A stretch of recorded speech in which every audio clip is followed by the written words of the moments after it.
क्या आपने कभी सोचा कि एक प्लेनेट जो आज धूल और बर्फ से ढका हुआ है, वहां कभी समुद्र हुआ करते थे, वहां भी कभी नदियां बहती थीं, वो भी कभी हरे भरे नीले आसमान और बहते हुए पानी का घर हुआ करता था। जी हाँ, मंगल ग्रह, जिसे हम आज द रेड प्लेनेट कहते हैं, हमेशा से वैज्ञानिकों और एस्ट्रोनॉमर्स के लिए एक अनसुलझी पहेली रहा है। लेकिन अब नासा के क्यूरियोसिटी रोवर ने एक ऐसी खोज की है जो इस ग्रह के अतीत को पूरी तरह से बदल सकती है। ये खोज इतनी महत्वपूर्ण है कि इसे मंगल ग्रह के इतिहास में एक मिसिंग पजल पीस कहा जा रहा है। आखिर क्या है ये खोज और ये मंगल ग्रह के रहस्यमय अतीत को कैसे उजागर कर सकती है? आइए अपने सौरमंडल के एक रोमांचक ग्रह के सफर पर चलते हैं, जहां आज हम बात करेंगे नासा के क्यूरियोसिटी रोवर द्वारा हाल ही में की गई रोमांचक खोज की, जिसमें मंगल ग्रह की सतह पर आयरन रिच कार्बोनेट मटेरियल्स, खासकर सिडेराइट पाए गए हैं। ये खोज मंगल की प्राचीन जलवायु और इसकी हैबिटेबिलिटी की संभावना को समझने में एक बड़ा कदम हो सकता है।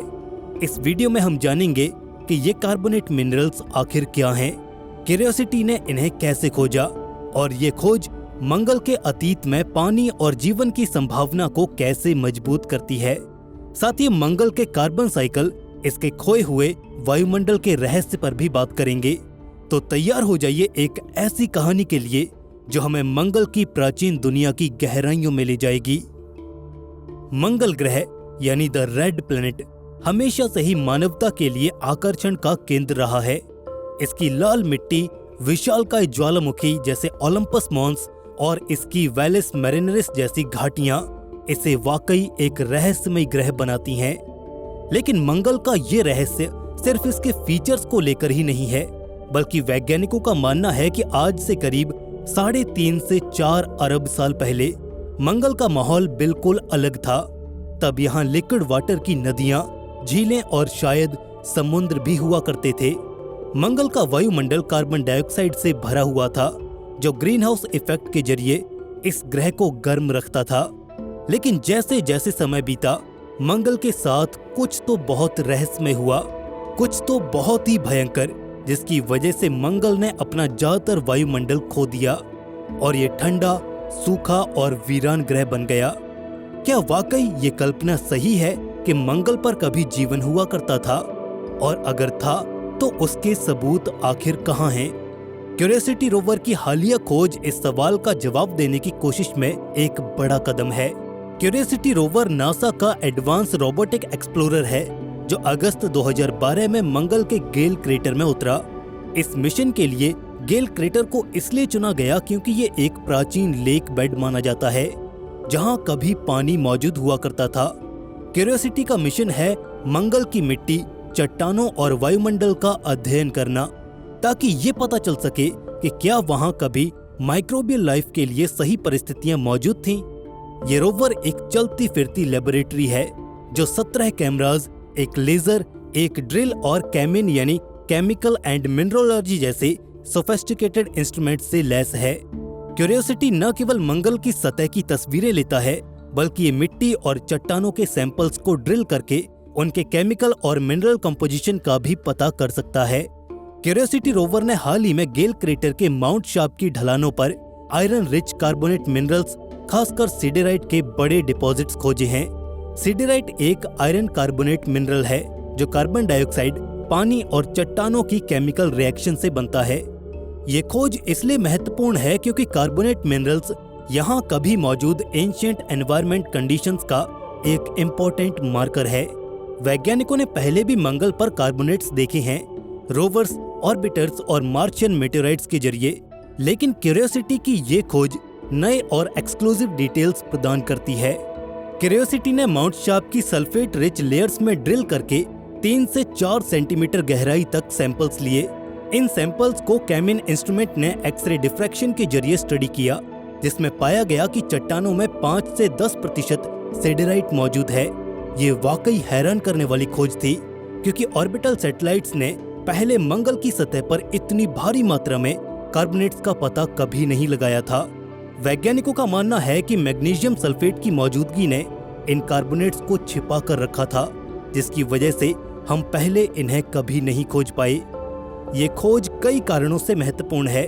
सिडराइट की मौजूदगी इस बात का सबूत है कि मंगल का प्राचीन वायुमंडल कार्बन डाइऑक्साइड से भरा पड़ा था, जो ग्रीन हाउस इफेक्ट के जरिए ग्रह को इतना गर्म रखता था कि लिक्विड वाटर सतह पर मौजूद रह सके। और ये खोज हमारे हैबिटेबिलिटी मॉडल्स को सही साबित करती है, जो कहते हैं कि मंगल कभी रहने योग्य था। इस रिसर्च को लीड कर रहे यूनिवर्सिटी ऑफ कैलगरी के एसोसिएट प्रोफेसर बेन टुटोलो कहते हैं, ये हमें पता है कि मंगल रहने योग्य था और हैबिटेबिलिटी मॉडल्स सही हैं। कार्बोनेट्स का मिलना इस बात का संकेत है कि मंगल पर एक एक्टिव कार्बन साइकिल था, जो पृथ्वी के कार्बन साइकिल से काफी मिलता जुलता हो सकता है। पृथ्वी पर कार्बन साइकिल कार्बन को हमारे एटमॉस्फेयर, महासागरों और चट्टानों के बीच घुमाता रहता है, जो जीवन के लिए महत्वपूर्ण है। मंगल पर सिडराइट और आयरन ऑक्सीहाइड्रोक्साइड्स की मौजूदगी बताती है कि कार्बन मार्स के एटमॉस्फेयर और चट्टानों के बीच घूम रहा था, लेकिन कहीं न कहीं मंगल का कार्बन साइकिल इम्बैलेंस्ड था। पृथ्वी की तरह प्लेट टेक्टोनिक्स की कमी की वजह से मंगल ने अपने एटमॉस्फेयर से ज्यादा कार्बन डाइऑक्साइड को चट्टानों में लॉक कर दिया, और इसका इफेक्ट ये हुआ कि मार्स के एटमॉस्फेयर से CO2 तेजी से कम हो गया, जिससे एक तो वायुमंडल पतला हो गया और दूसरा ग्रीन हाउस गैस कम होने की वजह से ये बहुत तेजी से ठंडा होने लगा, और इस तरह से एक हरे भरे ग्रह की पूरी काया ही पलट गई। इसके अलावा क्यूरियोसिटी के डेटा और ऑर्बिटल मैप से पता चलता है कि मंगल की सतह पर कार्बोनेट लेयर्स ने एटमॉस्फेयर से huge amount of carbon dioxide को ट्रैप कर लिया था। अगर मंगल की दूसरी सल्फेट रिच लेयर्स में भी कार्बोनेट्स मौजूद हैं, तो ये ग्रह के खोए हुए वायुमंडल के एक बड़े हिस्से को एक्सप्लेन कर सकता है। क्यूरियोसिटी ने ये खोज अपनी एडवांस ड्रिलिंग और एनालिसिस कैपेबिलिटीज के जरिए की। रोवर का ड्रिल सिस्टम मंगल की सतह को खोदकर सैंपल्स लेता है, जिन्हें कैमिन इंस्ट्रूमेंट में डाला जाता है। कैमिन एक्सरे डिफ्रैक्शन का इस्तेमाल करके चट्टानों और मिट्टी के मिनरल कंपोजिशंस को स्टडी करता है। सैंपल्स को नासा के एम्स रिसर्च सेंटर और जॉनसन स्पेस सेंटर की astromaterials research and exploration science ARES division में प्रोसेस और फर्दर स्टडी किया गया। माउंट शार्प की चट्टानों में सिडराइट के साथ इजीली सॉल्युबल साल्ट्स और आयरन ऑक्सीहाइड्रोक्साइड्स भी पाए गए, जो पानी की प्राचीन गतिविधियों का संकेत देते हैं। ये मिनरल्स शायद ड्राई कंडीशंस में बने होंगे, जहां पानी और चट्टानों की केमिकल रिएक्शंस के बाद इवेपोरेशन हुआ होगा। ये प्रक्रिया मंगल के प्राचीन वायुमंडल की कहानी बताती है, जब ये ग्रह गर्म और पानी से भरा हुआ था। सिडराइट की खोज मंगल पर जीवन की संभावना को और मजबूत करती है, लेकिन ये अभी भी एक तरह की पहेली है। जीवन के लिए 3 चीजें जरूरी हैं: लिक्विड वाटर, एनर्जी सोर्स और केमिकल बिल्डिंग ब्लॉक्स। क्यूरियोसिटी ने पहले ही गेल क्रेटर में लिक्विड वाटर के सबूत खोजे हैं, जैसे सेडिमेंट्री रॉक्स और वेव रिपल्स, जो प्राचीन झीलों का संकेत देते हैं। एनर्जी सोर्स के रूप में सूरज की रोशनी या वॉल्केनिक एक्टिविटी का इस्तेमाल किया जा सकता है। अब कार्बोनेट्स और पहले खोजे गए ऑर्गेनिक मॉलिक्यूल्स जैसे एल्केन्स केमिकल बिल्डिंग ब्लॉक्स की मौजूदगी को साबित करते हैं, लेकिन मंगल की सतह पर पड़ने वाला हाई रेडिएशन जीवन के लिए अनुकूल नहीं है। वैज्ञानिकों को लगता है कि सतह के नीचे जहां रेडिएशन कम है, शायद वहां पर माइक्रोबियल लाइफ हो सकती है। सिडराइट और क्ले रिच सेडिमेंट्स की मौजूदगी ये बताती है कि मंगल पर ऑर्गेनिक कंपाउंड्स और फॉसिल्स एक लंबे समय तक सुरक्षित रह सकते हैं। तो अगर मंगल पर कभी जीवन था, तो उसके सबूत इन सेडिमेंट्स में हमें जरूर मिल सकते हैं। ये खोज सिर्फ मंगल के लिए नहीं, बल्कि हमारी अपनी पृथ्वी के लिए भी महत्वपूर्ण है। बेन टोटोलो का कहना है कि वो पृथ्वी पर क्लाइमेट चेंज से लड़ने के लिए ह्यूमन मेड कार्बन डाइऑक्साइड को स्टेबल कार्बोनेट मिनरल्स में बदलने के तरीके पर काम कर रहे हैं। मंगल पर प्रकृति ने शायद यही किया है, कार्बन डाइऑक्साइड को चट्टानों में लॉक कर दिया। ये खोज पृथ्वी पर कार्बन सिक्वेस्ट्रेशन टेक्निक यानी कि कार्बन को एटमॉस्फेयर से कैप्चर करके ठिकाने लगाने की तकनीक को और बेहतर करने में मदद कर सकता है। टोटोलो कहते हैं कि हम पृथ्वी पर क्लाइमेट चेंज से लड़ने के लिए जो कर रहे हैं, हो सकता है कि वो मंगल पर प्रकृति ने पहले ही कर लिया है। क्यूरियोसिटी की ये खोज मंगल के अध्ययन को एक नई दिशा देती है। नासा का परसिवरेंस रोवर जो 2021 में जज़ेरो क्रेटर में उतरा था, वो अब सैंपल्स को कलेक्ट कर रहा है, जिन्हें भविष्य में मार्स सैंपल रिटर्न के जरिए पृथ्वी पर वापस लाया जाएगा। अगर इन सैंपल्स में फॉसिलाइज्ड माइक्रोब्स या कॉम्प्लेक्स ऑर्गेनिक कंपाउंड्स मिलते हैं तो ये मंगल पर जीवन का पक्का सबूत हो सकता है। यूरोपियन स्पेस एजेंसी का एक्सोमार्स रोवर और मार्स का टिएनवन-1 मिशन मंगल पर जीवन की खोज कर रहे हैं। मार्स सैंपल रिटर्न मिशन जो 2030 के दशक में लॉन्च होगा, मंगल की मिट्टी को पृथ्वी पर लेकर आएगा। तब वैज्ञानिक एडवांस लेबोरेटरीज में इन सैंपल्स का गहराई से अध्ययन करेंगे और तब शायद हमें मंगल पर जीवन का कोई जवाब मिल पाए। मंगल पर की जा रही खोजें सिर्फ वैज्ञानिकों के लिए नहीं बल्कि पूरी मानवता के लिए भी महत्वपूर्ण है। अगर हमें मंगल पर जीवन के सबूत मिलते हैं तो ये साबित करेगा कि जीवन सिर्फ पृथ्वी तक सीमित नहीं है और शायद हमें ये सरप्राइज भी मिले कि हमारी पृथ्वी पर भी जीवन मंगल से ही आया है। ये खोज ब्रह्मांड में जीवन की हमारी खोज को और आसान बनाएगी। इससे हमें पता चलेगा कि अगर हमें किसी ग्रह पर जीवन की खोज करनी है तो एग्जैक्टली हमें कहां पर क्या खोजना होगा। साथ ही मंगल पर हैबिटेबिलिटी के सबूत भविष्य में मार्स कॉलोनाइजेशन के लिए रास्ता भी खोल सकते हैं। नासा और स्पेसएक्स पहले से ही मंगल पर इंसानों को भेजने का प्लान कर रहे हैं। अगर मंगल कभी रहने लायक था तो शायद हम इसे फिर से रहने लायक बना सकते हैं। क्यूरियोसिटी रोवर की इस खोज ने हमें इसके अतीत को और करीब से समझने का मौका दिया है।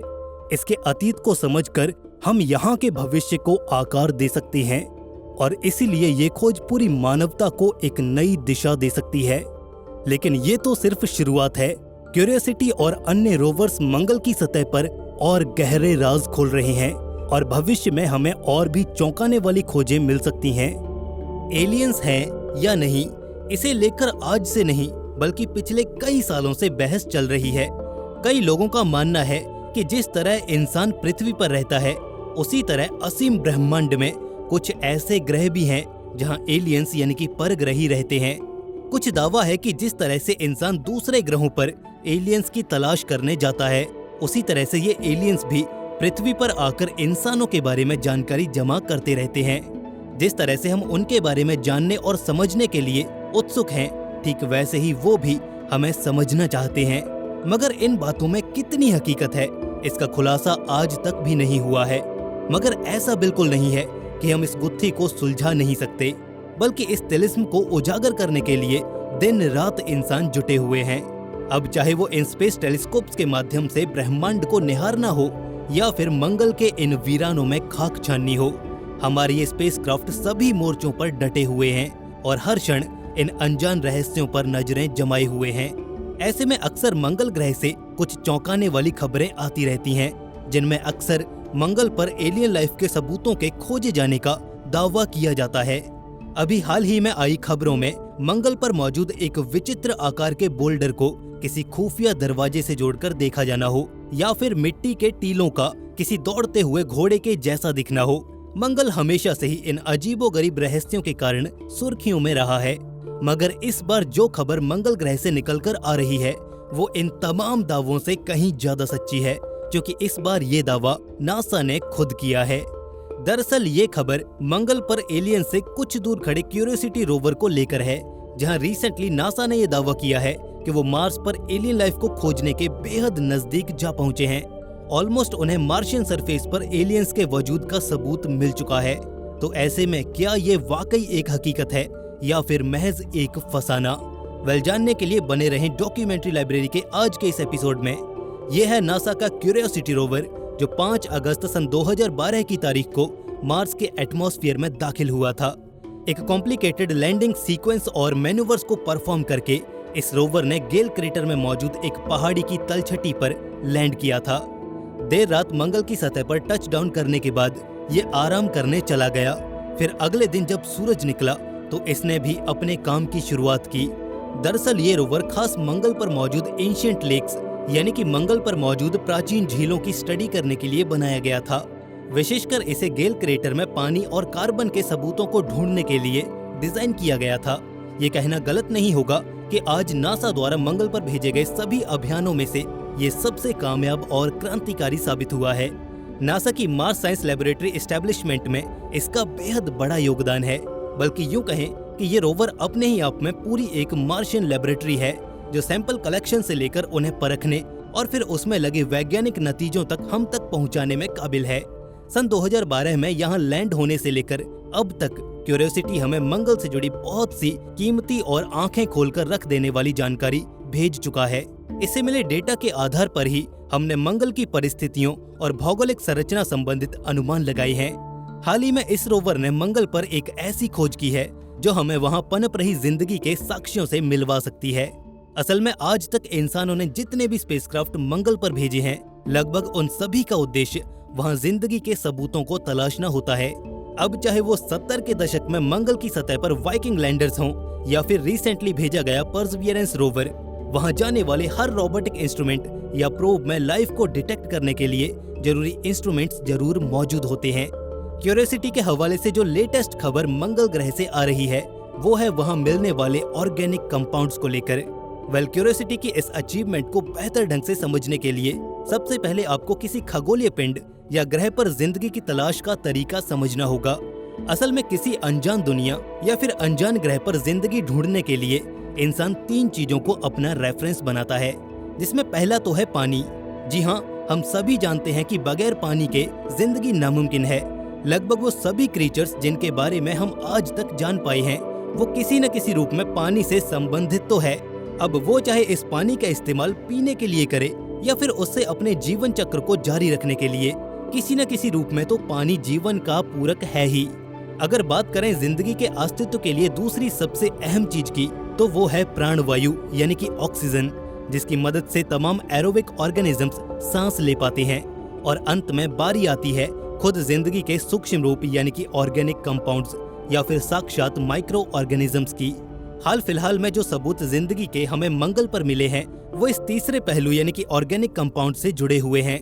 दरअसल क्यूरियोसिटी रोवर ने गेल क्रेटर में ऑर्गेनिक कार्बन के ट्रेसेस डिटेक्ट किए हैं। ऑर्गेनिक कार्बन का वो रूप है जिसमें कार्बन एटम्स हाइड्रोजन एटम्स के साथ कोवलेंटली बॉन्डेड होते हैं और इस तरह के कंपाउंड्स लाइफ को सपोर्ट करने के लिए बेहद जरूरी होते हैं। इनफैक्ट ये कंपाउंड्स लाइफ की एग्जिस्टेंस के लिए कॉम्प्लीमेंट्री माने जाते हैं। सभी सेलुलर ऑर्गेनिजम्स इन्हीं कंपाउंड से मिलकर तैयार होते हैं। खुद हमारी ह्यूमन बॉडी भी इसी तरह के हाइड्रोकार्बन से युक्त होती है और इस शरीर के अंत के बाद भी लेफ्ट ओवर से डिफरेंट टाइप के हाइड्रोकार्बन्स प्रोड्यूस होते हैं। मार्स के गेल क्रेटर में मिले ऑर्गेनिक कार्बन कंपाउंड्स लाइफ की 2 अलग अलग पॉसिबिलिटीज को जाहिर करते हैं। पहला ये कि वहाँ स्टिल अभी भी दबी छिपी रूप में जिंदगी मौजूद है जो इन ऑर्गेनिक कंपाउंड्स का सृजन कर रही है। अन्यथा दूसरी संभावना वहाँ खत्म हो चुके जीवन को लेकर है। इस पक्ष के वैज्ञानिकों का यह मानना है कि इन कार्बन कंपाउंड्स का मिलना मार्स पर फॉसिल्स यानी कि जीवाश्मों की मौजूदगी की ओर एक संकेत देता है। मगर आसान शब्दों में समझें तो जिस पेट्रोल का इस्तेमाल हम करते हैं वो भी तो एक तरह का हाइड्रोकार्बन ही है, जिसका फॉर्मुलेशन डिफरेंट स्ट्रक्चर वाले कार्बन कंपाउंड्स और हाइड्रोजन के मिक्सचर से होता है। ठीक उसी तरह मंगल पर मिले ये हाइड्रोकार्बन्स भी विलुप्त हो चुकी मार्शियन लाइफ के लेफ्ट ओवर्स हो सकते हैं। मगर यहाँ केवल एक खोज मार्स पर एलियन लाइफ की दावेदारी पर मोहर नहीं लगा देती है। इस बात को पूरी तरह से साबित करने के लिए हमें इसके साथ कुछ और सबूतों की भी जरूरत पड़ेगी।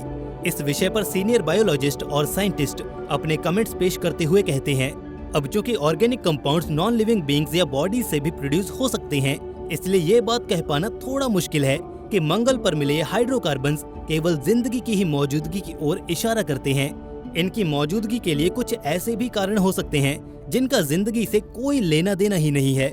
मसलन वोल्केनिक इरप्शंस और मेटेराइट इम्पैक्ट से भी इस तरह के ऑर्गेनिक कंपाउंड्स का अस्तित्व मुमकिन हो सकता है।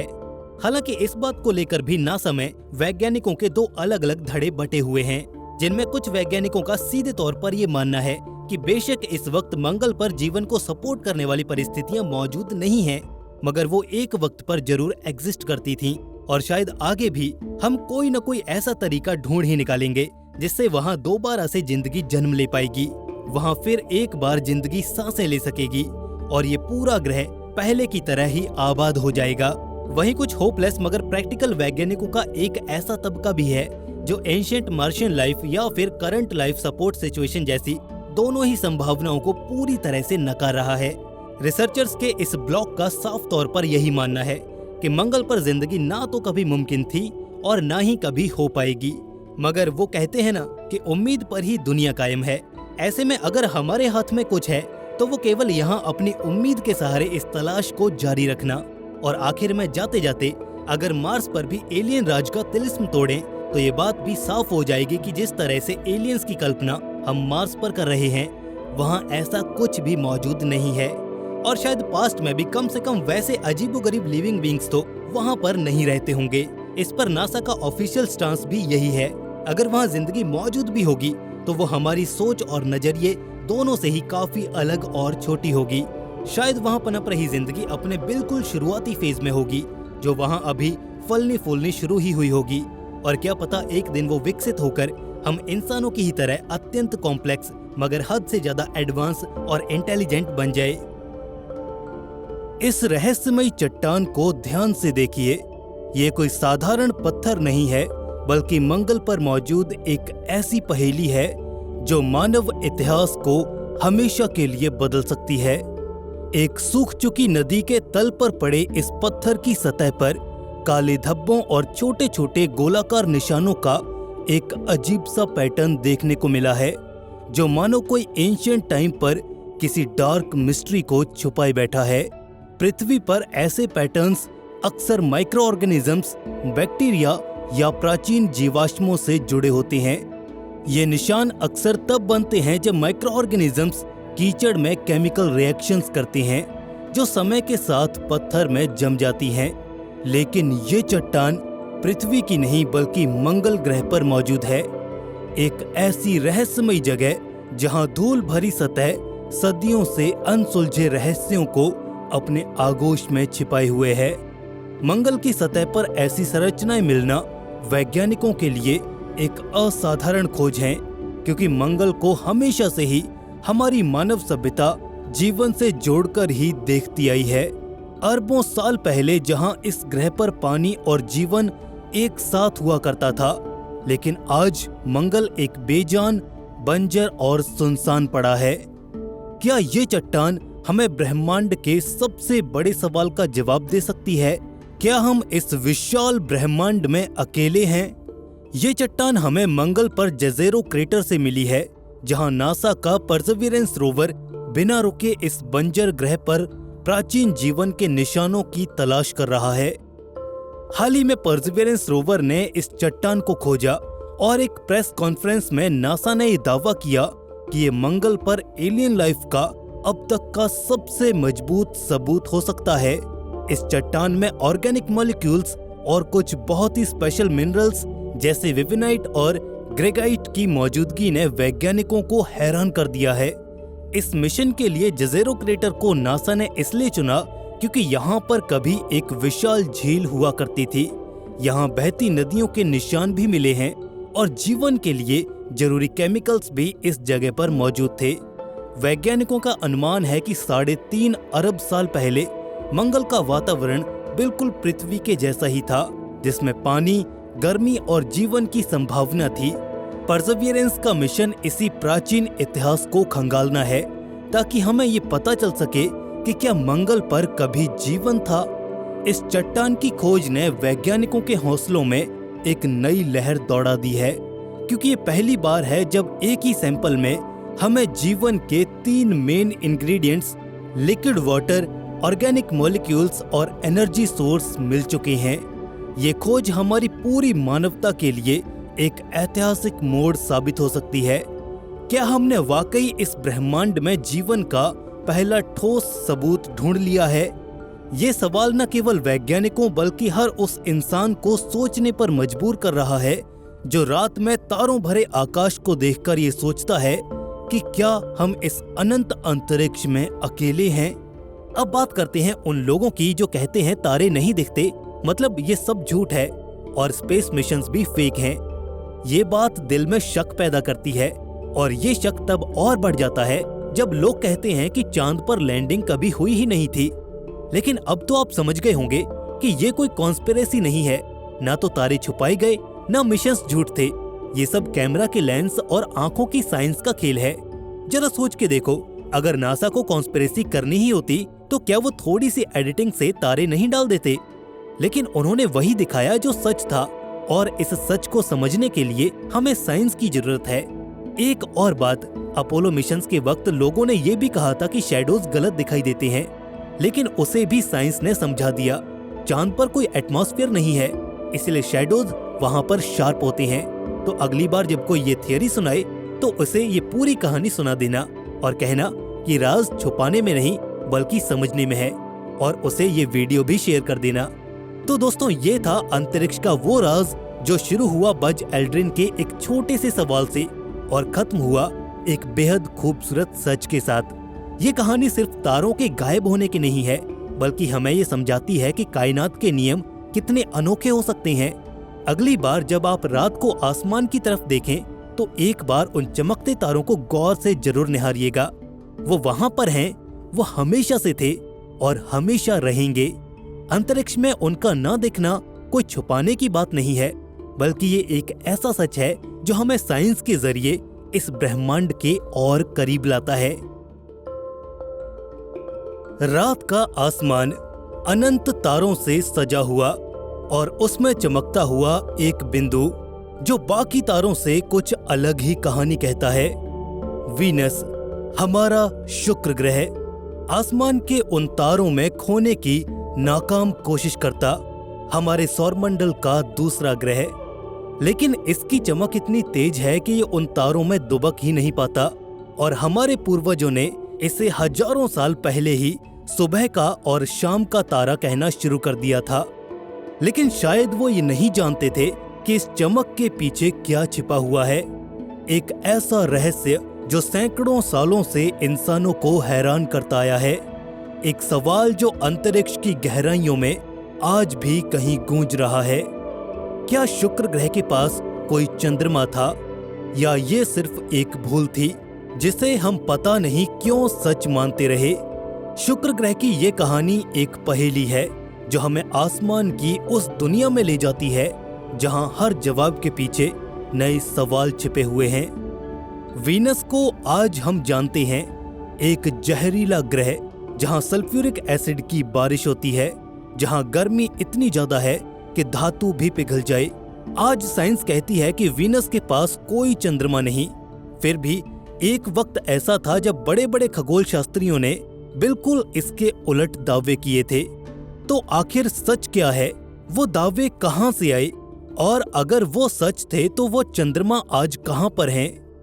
वीनस, चमक के पीछे का सच। वीनस हमारे सौरमंडल का दूसरा ग्रह है। सूरज से इसकी दूरी करीब 108 मिलियन किलोमीटर है। इसका आकार पृथ्वी से इतना मिलता जुलता है कि इसे कभी कभी हमारा ट्विन भी कहा जाता है। इसका डायमीटर 12,104 किलोमीटर है, जो पृथ्वी के 12,742 किलोमीटर से थोड़ा ही कम है। लेकिन ये समानता सिर्फ इनके साइज तक ही सीमित है। वीनस का एटमॉस्फेयर लगभग 96% कार्बन डाइऑक्साइड से भरा हुआ है और इसके घने बादलों में सल्फ्यूरिक एसिड की बूंदें तैरती रहती हैं। वीनस पर बने ये बादल सूरज की रोशनी को इस कदर रिफ्लेक्ट करते हैं कि वीनस रात के आसमान में सबसे चमकदार ऑब्जेक्ट बन जाता है। लेकिन इस चमक के नीचे एक खतरनाक और रहस्यमय दुनिया है, जहां का तापमान 460 डिग्री सेल्सियस तक पहुंच जाता है। ये इतना ज्यादा है कि इसकी सरफेस पर लेड जैसी धातु भी कुछ ही मिनटों में पिघल कर बह जाए। इसका एटमॉस्फेरिक प्रेशर पृथ्वी से 92 गुना ज्यादा है, यानी अगर कोई इंसान वीनस की सतह पर गलती से खड़ा भी हो जाए तो वो पल भर में ही कुचल जाएगा। वीनस की सतह ज्वालामुखियों से भरी पड़ी है। यहाँ वैज्ञानिकों को करीब 1600 से भी ज्यादा वॉल्केनिक स्ट्रक्चर्स मिले हैं और कुछ वैज्ञानिक मानते हैं कि यहाँ आज भी वॉल्केनिक एक्टिविटीज चल रही हैं। वीनस का रोटेशन भी अपने आप में अनोखा है। ये रेट्रोग्रेड मोशन में घूमता है, यानी कि उल्टा। सूरज यहाँ पर पश्चिम से उगता है और पूरब में डूबता है, जो बाकी ग्रहों से एकदम उल्टा है। लेकिन वीनस का ये रोटेशन इतना धीमा है कि वीनस को अपनी एक्सिस पर एक चक्कर लगाने में 243 दिन लग जाते हैं, पर सूरज के चारों ओर इसका ऑर्बिटल पीरियड सिर्फ 225 दिनों का है, यानी यहाँ का दिन वीनस के एक साल से भी बड़ा है। ये सारी खासियतें वीनस को पहले से ही एक रहस्यमय ग्रह बनाती हैं, लेकिन इसके चंद्रमाओं का सवाल शुक्र ग्रह को और अंधेरे में ले जाता है। आज हम कहते हैं कि वीनस के पास कोई चंद्रमा नहीं है, लेकिन ये हमेशा सच नहीं माना गया और इस कहानी का पहला सुराग हमें मिलता है 17वीं सदी से। पहला दावा कैसिनी के नोट्स। साल 1672 इटली का एक छोटा सा शहर जियोवानी डोमेनिको कैसिनी अपने टेलीस्कोप से आसमान को टटोल रहे थे। कैसिनी उस समय के सबसे बड़े खगोल शास्त्रियों में से एक थे। उन्होंने शनि के छल्लों को विस्तार से देखा था। उसके 4 चंद्रमाओं आयप्टस, रिया, टेथिस और डायोन की खोज उन्होंने ही की थी। उनकी नजरें आसमान की हर हरकत को पकड़ सकती थीं, लेकिन उस रात जब उन्होंने वीनस की ओर अपनी टेलीस्कोप घुमाई तो कुछ ऐसा देखा जो उस समय उनकी समझ से पूरी तरह से परे था। कैसिनी ने अपने नोट्स में लिखा कि वीनस के पास एक छोटा सा ऑब्जेक्ट था, कम चमक वाला, लेकिन वो ग्रह के साथ साथ घूम रहा था। उन्होंने इसे वीनस का चंद्रमा घोषित कर दिया। उस समय टेलीस्कोप की टेक्नोलॉजी अभी शुरुआती दौर में थी। रिफ्रैक्टिंग टेलीस्कोप्स का इस्तेमाल होता था, जिनमें लेंस की क्वालिटी सीमित थी, लेकिन फिर भी कैसिनी अपनी ऑब्जर्वेशंस पर पूरी तरह से यकीन रखते थे। उनके मुताबिक ये ऑब्जेक्ट वीनस से थोड़ी ही दूरी पर था, शायद कुछ 1000 किलोमीटर, और उसकी चमक ग्रह से कम थी। ये दावा कोई छोटी बात नहीं थी।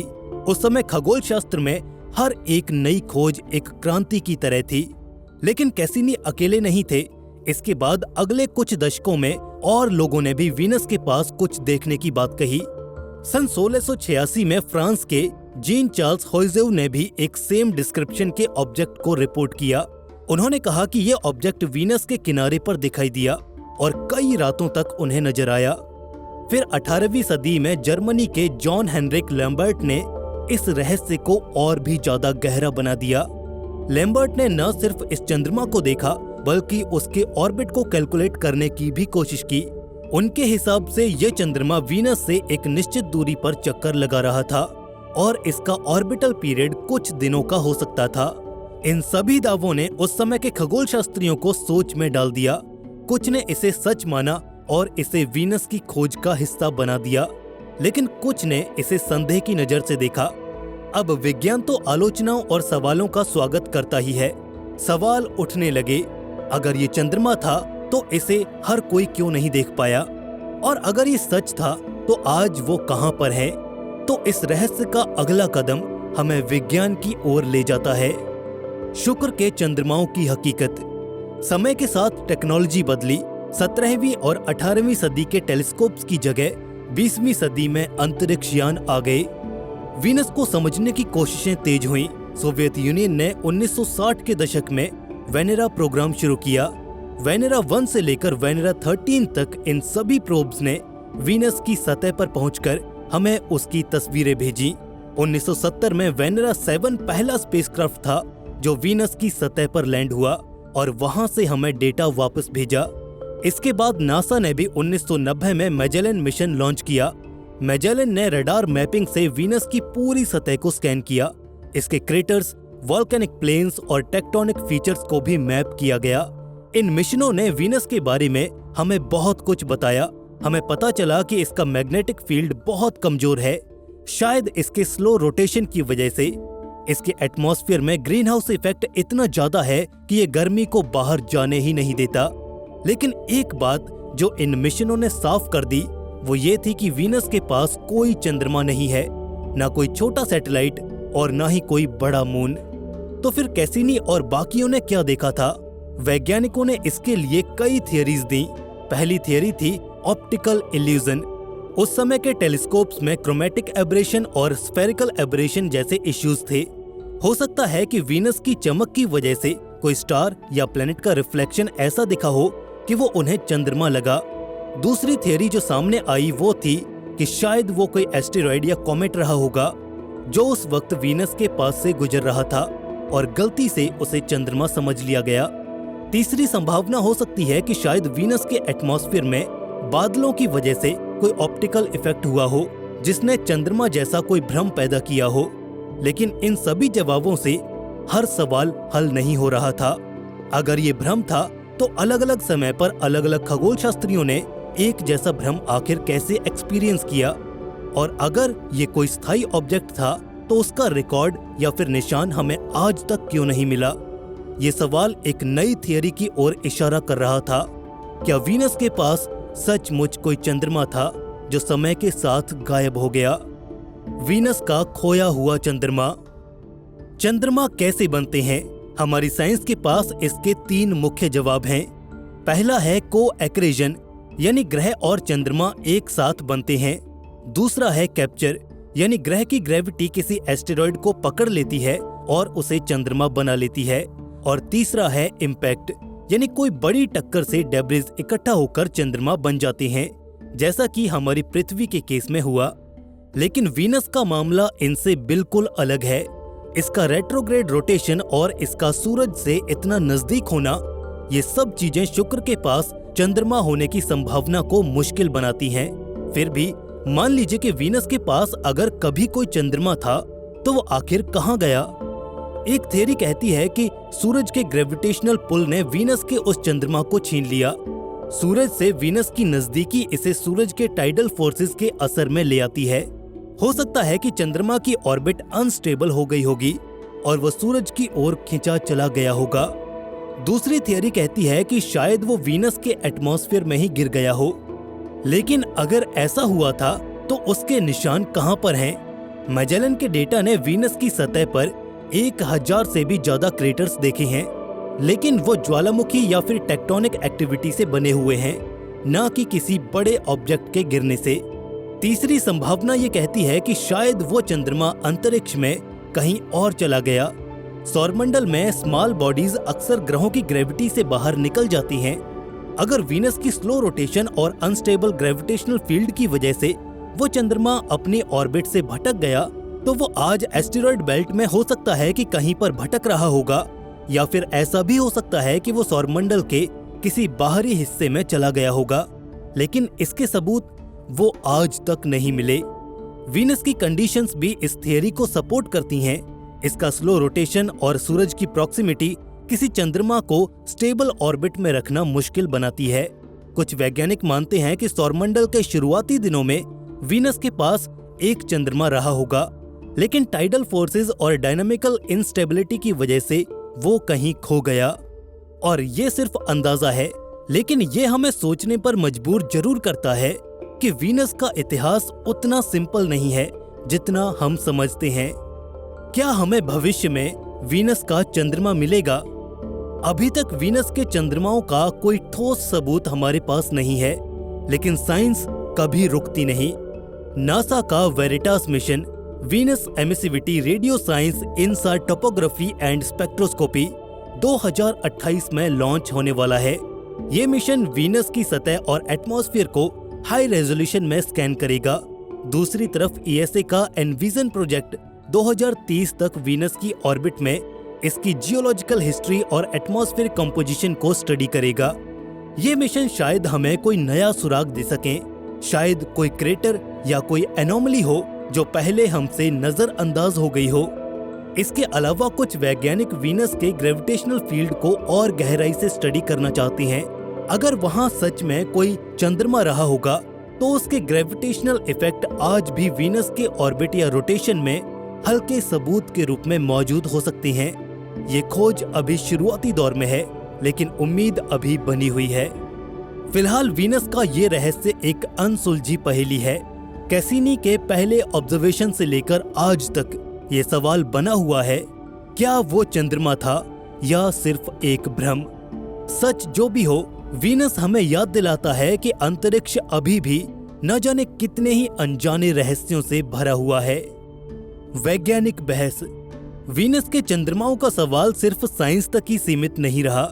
17वीं और 18वीं सदी में ये वैज्ञानिक बहस का एक बड़ा मुद्दा बन गया था। उस समय के एस्ट्रोनॉमर्स के बीच ये चर्चा थी कि क्या हर ग्रह के पास चंद्रमा होना चाहिए। पृथ्वी का एक चंद्रमा, मंगल के 2 चंद्रमा और शनि ग्रह के ढेर सारे सैटेलाइट्स को देखकर कुछ लोगों का मानना था कि वीनस के पास एक चंद्रमा होना तो स्वाभाविक है। लेकिन 19वीं सदी में बेहतरीन टेलीस्कोप्स आए और वो चंद्रमा हमें कभी दिखाई नहीं दिया। तो ये बहस धीरे धीरे ठंडी पड़ गई। सांस्कृतिक तौर पर भी वीनस का प्रभाव कम नहीं था। रोमन माइथोलॉजी में वीनस प्रेम और सौंदर्य की देवी थी। इसकी चमक ने कवियों और लेखकों को प्रेरित किया था, लेकिन इसके चंद्रमा की बात ने लोगों की कल्पनाओं को एक नया आयाम दिया। कुछ पुरानी किताबों में वीनस के चंद्रमा को एक रहस्यमय दुनिया के तौर पर देखा गया, जहां शायद कोई अनजान सभ्यता छुपी बैठी हो। हालांकि यह सिर्फ कल्पनाओं की दुनिया तक ही सीमित था, लेकिन इसने उस समय के लोगों के मन में अंतरिक्ष के प्रति उत्सुकता जगाई थी। रहस्य का अंत नहीं, आज भी वीनस की चमक हमें अपनी ओर खींचती है। वीनस से जुड़े कई सवाल आज भी हैं जो इसके रहस्य को बरकरार रखे हुए हैं। क्या वीनस पर कभी जीवन था? अगर हाँ, तो वो आखिर कहाँ गया? ऐसे सवाल वीनस को लेकर हमें हमेशा सोचने पर मजबूर करते रहेंगे।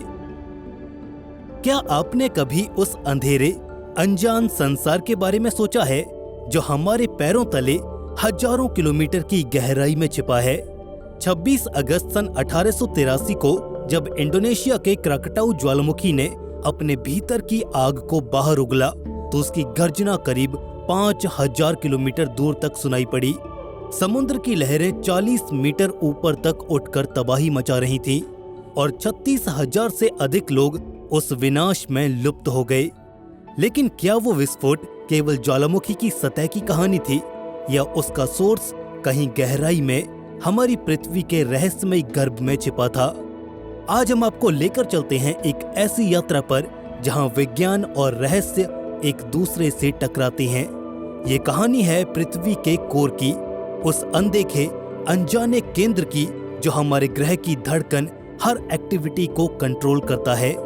लेकिन सावधान, आज का हमारा ये सफर कोई साधारण कहानी नहीं है, बल्कि उन अनसुलझे सवालों का भंवर है जो सदियों से वैज्ञानिकों को हैरान करते आया है।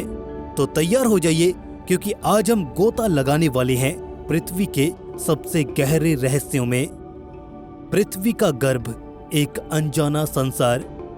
हमारी पृथ्वी, जिस पर हम सदियों से रहते आ रहे हैं, जहां हम सांस लेते हैं और दुनिया भर की एक्टिविटीज करते हैं, वो सिर्फ मिट्टी, चट्टानों और समुद्रों का गोला नहीं है।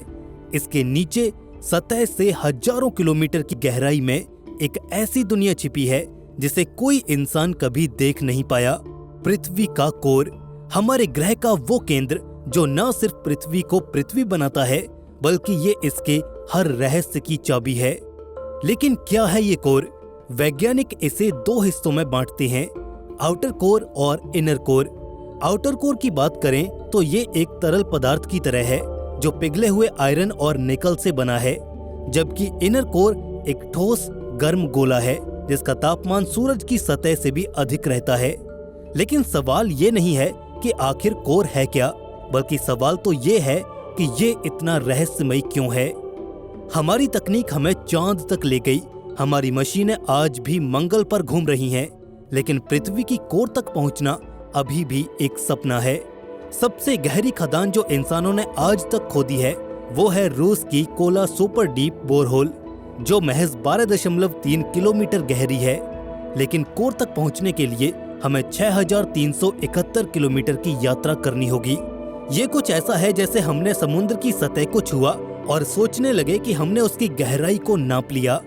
तो हम कोर के बारे में कितना और क्या जानते हैं?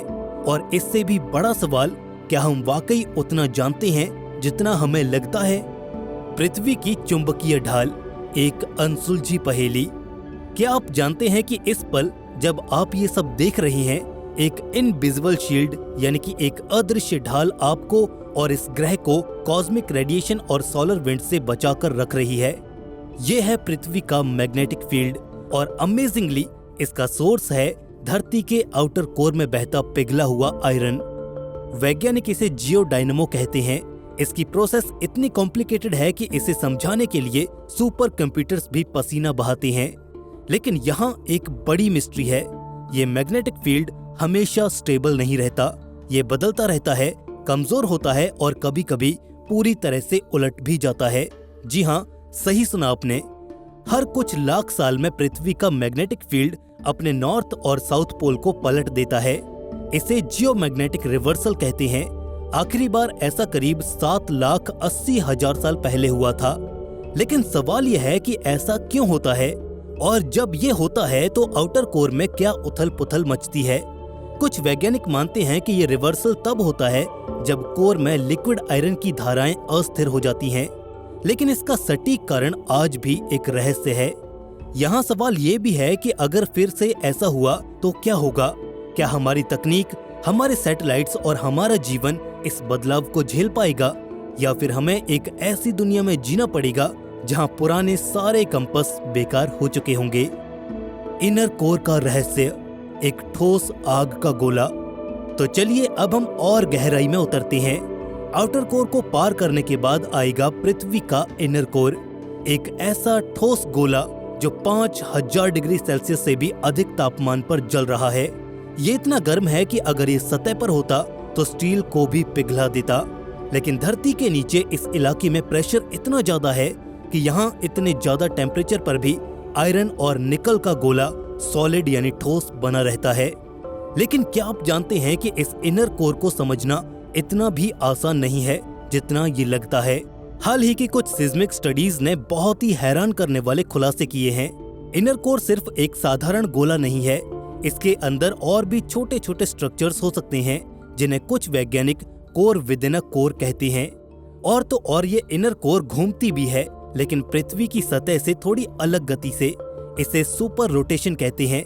कुछ वैज्ञानिक मानते हैं कि यही रोटेशन मैग्नेटिक फील्ड को और जटिल बना देता है। वैज्ञानिक फिलहाल इस बात को लेकर हैरान हैं कि इनर कोर के बारे में जितना हम जानते हैं उससे ज्यादा तो हमारे पास इसके लिए सवाल हैं। कुछ बेसिक सवाल ही हमारे सामने किसी रहस्य से कम नहीं है, जैसे कि आखिर ये सुपर रोटेशन होता क्या है, और अगर इनर कोर की ये घूमने की गति बदल जाए तो क्या इसका असर पृथ्वी की सतह पर भी दिखेगा? क्या भूकंप, ज्वालामुखी या फिर कोई और प्राकृतिक आपदाएं इससे प्रभावित हो सकती हैं? इन सवालों के जवाब शायद ही हम नियर फ्यूचर में जान पाएंगे। कोर का जन्म, एक प्राचीन रहस्य। अब एक पल के लिए समय में पीछे चलते हैं, करीब 4.5 अरब साल पहले, जब हमारी पृथ्वी का जन्म हुआ। वैज्ञानिक मानते हैं कि धरती की कोर का निर्माण तब हुआ जब पृथ्वी के गर्म पिघले हुए पदार्थ अलग अलग परतों में जमने लगे। हैवी एलिमेंट्स जैसे कि आयरन और निकल इसके केंद्र की ओर खींचे चले गए और कोर का निर्माण हुआ। हालांकि यहाँ पर भी सब लोग एक बात पर सहमत नहीं हैं। कुछ वैज्ञानिक मानते हैं कि कोर का निर्माण एक भयानक टक्कर के बाद हुआ, जिसने पृथ्वी और चंद्रमा को जन्म दिया। इसे जाइंट इम्पैक्ट हाइपोथेसिस कहते हैं। लेकिन यहाँ सवाल यह है कि कोर का निर्माण कैसे इतना सटीक हो गया कि आज भी ये पृथ्वी पर एक सही बैलेंस बनाए रखता है, और क्या कोर हमेशा से ऐसा ही था? हाल ही के अध्ययनों से पता चला है कि इनर कोर शायद उतना पुराना नहीं है जितना हम सोचते हैं। कुछ वैज्ञानिक मानते हैं कि ये सिर्फ 1 अरब साल पुराना हो सकता है। तो क्या इसका मतलब ये है कि पृथ्वी का कोर समय के साथ बदल रहा है, और अगर हाँ तो इसका भविष्य क्या होगा? कोर और मानवता, एक अनजान खतरा। पृथ्वी की कोर सिर्फ वैज्ञानिकों के लिए ही एक पहेली नहीं है, ये हमारे अस्तित्व से भी जुड़ा हुआ है। मैग्नेटिक फील्ड जो कोर की वजह से ही बनता है, वो हमें सोलर रेडिएशन से बचाता है। अगर ये कमजोर हुआ तो धरती किसी नर्क से कम नहीं होगी। वैज्ञानिकों ने चेतावनी दी है कि मैग्नेटिक फील्ड पिछले कुछ 100 सालों से कमजोर हो रहा है।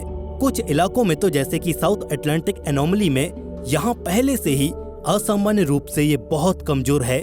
क्या ये एक नए जियोमैग्नेटिक रिवर्सल की शुरुआत है? और अगर हाँ तो ये हमारे भविष्य के लिए खतरे की घंटी है।